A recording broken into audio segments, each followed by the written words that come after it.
જોઈ શકો છો કે અમે ગોંડલ બસ સ્ટેશન પાસે આવી ગયા છીએ. તમને બસ સ્ટેશન દેખાડું છું કે જોઈ શકો છો કે અમને એક ભાઈ મળ્યા છે. એની ગંભીર હાલત બહુ છે, બિનવારસી છે કે જેનું કોઈ છે નહીં. કાકા તમારું નામ બતાવજો. વિપુલભાઈ. રહેવાનું ક્યાં કાકા તમારે? રાજકોટ. કેટલા વર્ષથી અહીંયા છો? 17-18 વર્ષથી કાકા આવેલા છે ગોંડલ. આ ગોંડલ બસ સ્ટેશન ને કાકા?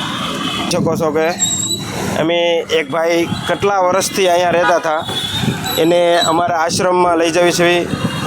કે જોઈ શકો છો કે બસ સ્ટેશન છે અહીંયા, ગોંડલ બસ સ્ટેશન કહેવાય. કે મદદરૂપ થાવ, પણ એવી રીતના થાવ કે આવા માણસોને કે પૈસા ન દો, 2 ટાઈમનું ભોજન આપો, કે એટલું બને એટલું સારવાર કરો કે જેથી કરી આવા લોકોને મેં મદદરૂપ થવી. આવો દાદા આ બાજુ દાદા લીધા છે, જેની ઉંમર આશરે ગણો તો 40-45 વર્ષ હશે. કે અમે અમારા આશ્રમમાં માનવ પરિવાર ટ્રસ્ટમાં લઈ જવી છે.